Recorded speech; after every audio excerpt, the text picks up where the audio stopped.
What's going on, beautiful people of YouTube? Bart here with Tully Television, and today we're going to be getting into yet another comic book review.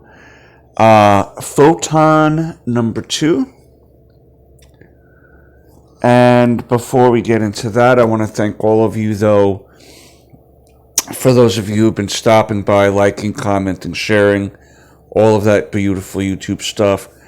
If it's not for you, we would not be reaching the heights that we are. I hope that I've been entertaining you, maybe educating you, maybe just making you think things of these books and movies and such in a different way. But without further ado, let's get into Photon number 2. Because only together can we go straight to the moon, baby.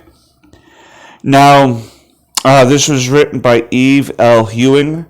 Artists are Ivan Forelli, Luca Maresca. Colorist is Carlos Lopez. And the cover artist for this particular cover is Lucas Wernick. Now, if you remember in the last issue that we were dealing with, Monica had an appointment with Doctor Strange and Wong, but as she made her way to the appointment, there was an attack by the villain Hinge, which was someone Spider-Man knew when he came to help out. She claims that Monica is going to be the end of the world, so to speak. Monica and Wong and Spider-Man just kind of chalk it off and basically send her where they needed to send her. Monica also dealt with her cousin who's having substance abuse issues. She went to go visit her parents to kind of get some perspective and to ground herself for the day. But she just then decided to go and get some air and just do some flying. Monica can take many different forms of energy. I believe, if I'm wrong about this, let me know down below, but I believe she's also faster than the speed of light. What happened in the end of last issue is that she seemed to traveled to some other place. And that's where we're picking up now. She finds herself in the old harbor she used to monitor as she worked for like the military, the Coast Guard, I believe, or the Navy.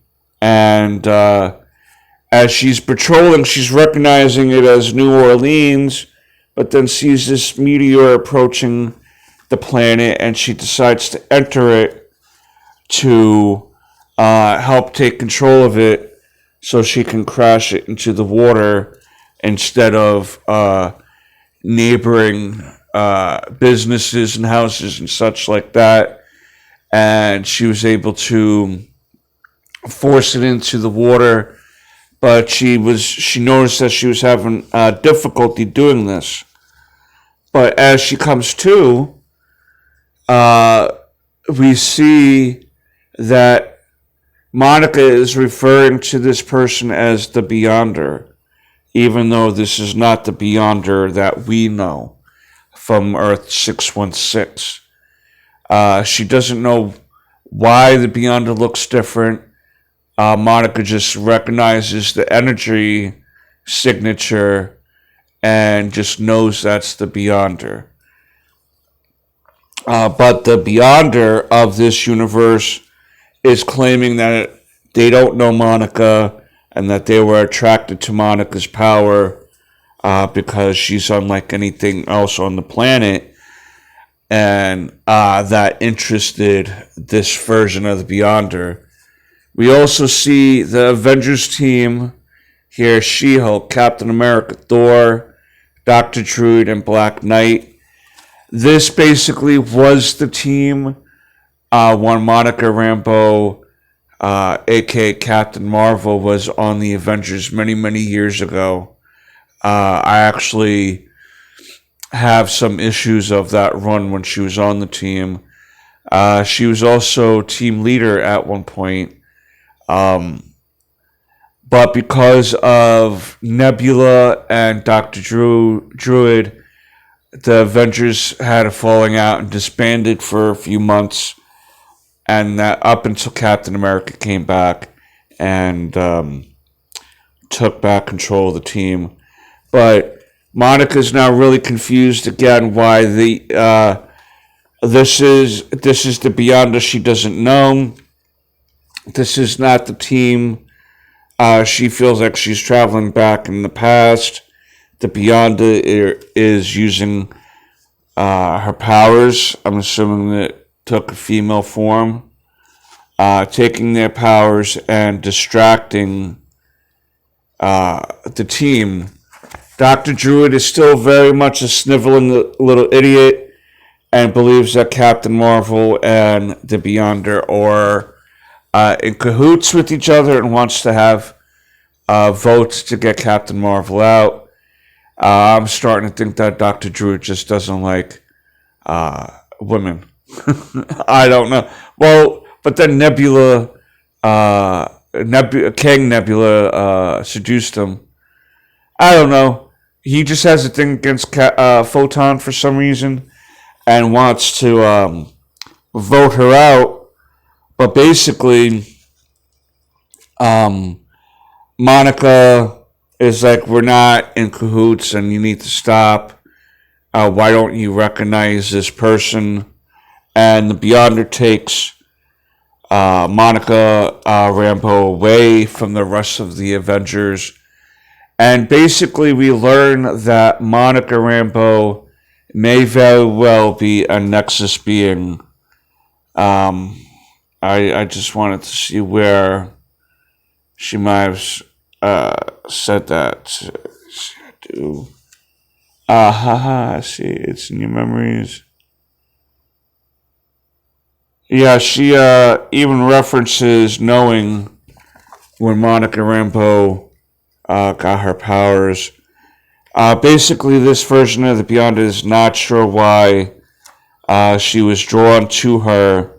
She just knows that she was, but what she's going to do is basically leave her be here. She said she can change it back, but Dr. Druid is still on this thing about getting her off the team now because of mistrusting her. And Monica says, I can prove it. I can prove that this is my reality, this is where I belong. I'm confused, is all. I can bring you to my parents' house. This is where my parents live. And the Beyonder makes them all go to Monica's parents' house, but we see that instead of Monica's parents, it's Brother Voodoo.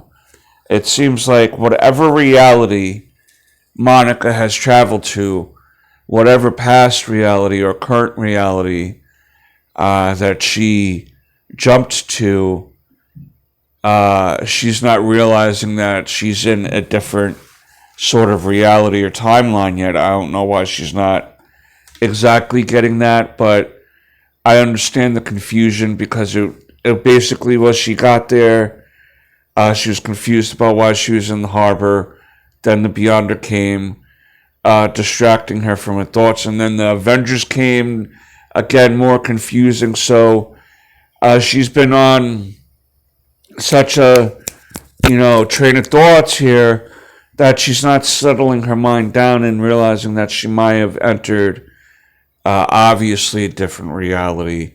She wasn't married to Brother Voodoo. The Beyonder didn't look like that back at Secret Wars 1 and 2. That's how Monica recognizes the Beyonder's powers. So, and she was never married to Brother Voodoo. So that's where we leave off this episode, this issue, with her probably coming to terms that she somehow made her way into this reality. And is that having anything to do with The Hinge character saying she's going to destroy the universe. We're finding out that the Beyonder basically called her like a nexus being, a being that is drawn in by others. Like others are drawn in by them because of their immense power and differences amongst others around them, and will always be an attraction for many different things to happen.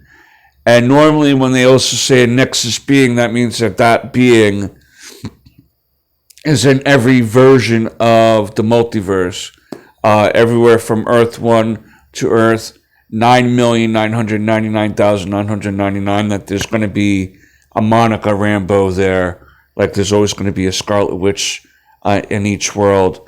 And I'm sure there's a couple more other nexus beings, but it seems like they're alluding to Monica being a nexus being and of great power, even a more immense power than she was even realizing, or anyone was realizing, that the Beyonder had to come and check her out. That's where we're leaving this issue. We'll see.